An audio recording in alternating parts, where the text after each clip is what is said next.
Olá pessoal, sejam bem-vindos ao nosso canal. Estamos aqui com mais um vídeo na qual eu quero compartilhar com vocês um resumo do último sermão que eu preguei.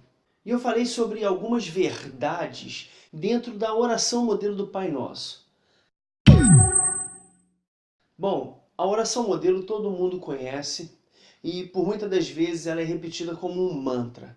E a intenção de Jesus não foi nos dar uma forma exata de orar. Até porque antes, nos versículos anteriores, na qual ele fala de como orarmos, ele vai dizer que não é para nós fazermos vãs repetições como fazem assim os religiosos. Não é para ficar repetindo, Pai Nosso, sai no céu, santificado seja o vosso nome. Muito menos usar isso como uma penitência, né? Reza 10 Pai Nosso que está tudo certo. Volta lá e comete pecado de novo. Não. A maioria das palavras de Jesus que foram registradas na Bíblia foram palavras de ensinamento, mudando uma certa cultura dentro de nós para que nós venhamos a deixar uma religiosidade e verdadeiramente ter um relacionamento com Deus. Essa oração começa com ele nos ensinando que Deus é Pai e um Pai nosso. E esse Pai que é nosso, ele está no céu, em um lugar santo e perfeito, e que o nome dele é santificado. Depois ele nos ensina a fazer um pedido.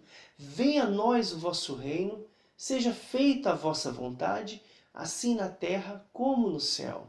Porque muitas das vezes caminhamos com Jesus, estamos indo à igreja, está tudo correndo bem, mas nós não conseguimos com que a vontade dele seja estabelecida na nossa vida.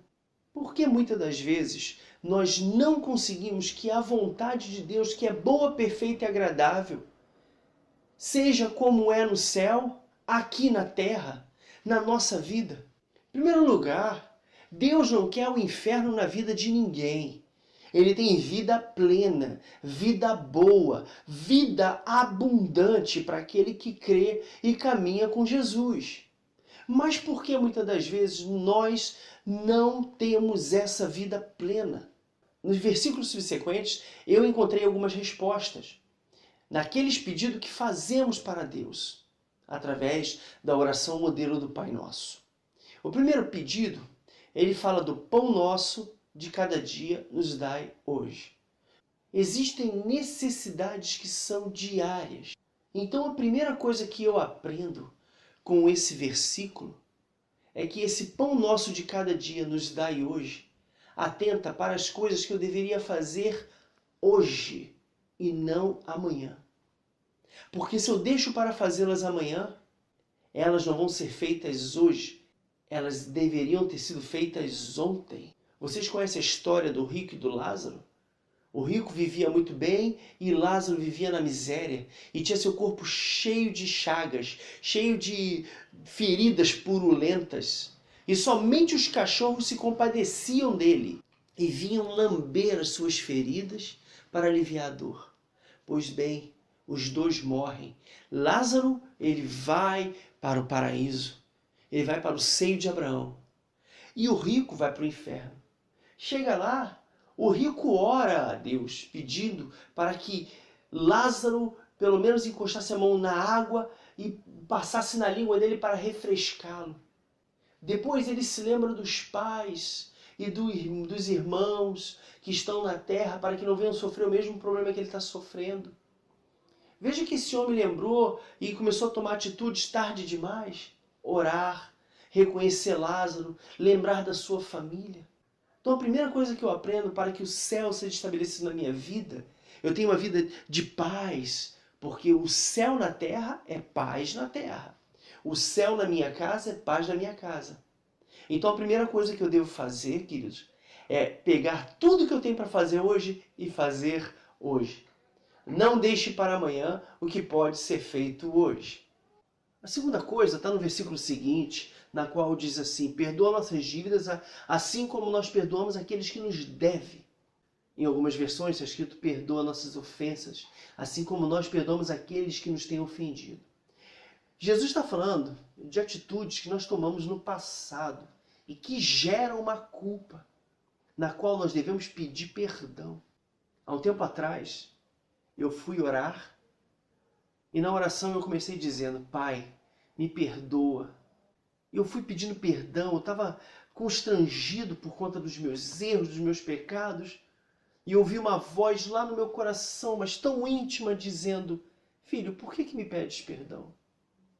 Tu já começa a oração pedindo perdão? Eu já te livrei da culpa do pecado. Eu já te libertei do pecado. Eu já tirei você desse ambiente do pecado. Por que você vive com esse peso no coração? E é assim que nós vivemos. Nós vivemos com esse peso no coração, o peso da culpa do pecado. E se nós quisermos viver o céu na terra, devemos viver sem essa culpa.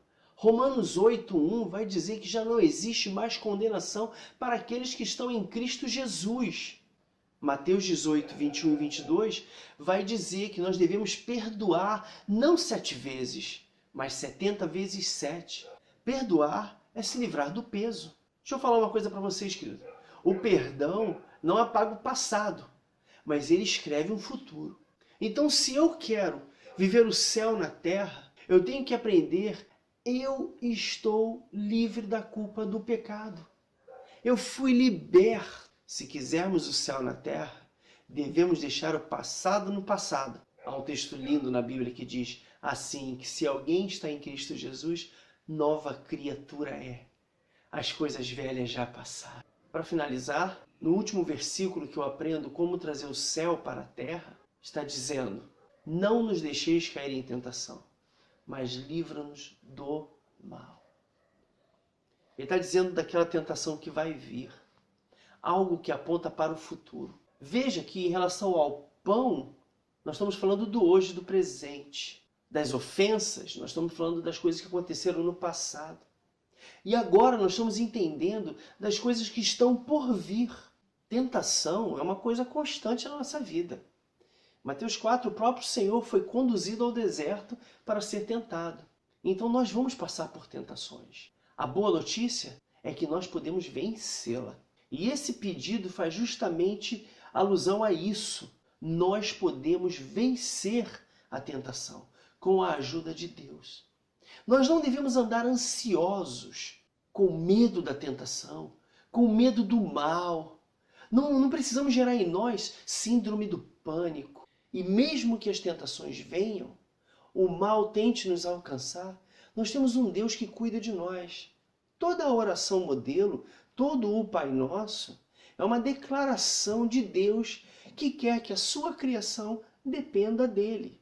Então a terceira coisa que eu aprendo com a oração para fazer com que o céu venha para a terra é que eu deva superar a ansiedade. Não ficar preocupado com o que está por acontecer. E nesse mesmo texto de Mateus, na qual relata o Sermão da Montanha, e Jesus dá grandes ensinamentos, ele vai dizer para nós não andarmos ansiosos pelo que é vez de comer, de beber e de vestir. Deus que cuida de uma ave ou de um lírio do campo, não vai cuidar de nós? Então, queridos, supera a ansiedade.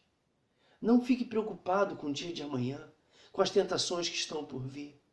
Nós podemos vencê-las em Cristo Jesus. Como que a minha vida se transforma num céu na terra? Em primeiro lugar, é quando eu faço tudo aquilo que eu devo fazer hoje, quando eu honro com os meus compromissos, quando eu vou em frente e nada pode me parar. Em segundo lugar, é quando eu não vivo no passado, eu vivo o presente e eu olho para o futuro com um olhar de esperança, sabendo que Deus é comigo. Em terceiro lugar, é quando eu supero a ansiedade do que está por vir, dos problemas que estão por vir. Só assim eu vou fazer com que o céu desça na minha vida e eu tenha paz. Eu espero que esse vídeo tenha te abençoado. E se ele te abençoou, faz o favorzão, compartilha, deixa seu like, porque isso ajuda muito para que o canal continue, para que nós continuemos esse trabalho. E também deixe seu comentário, o seu feedback é muito importante.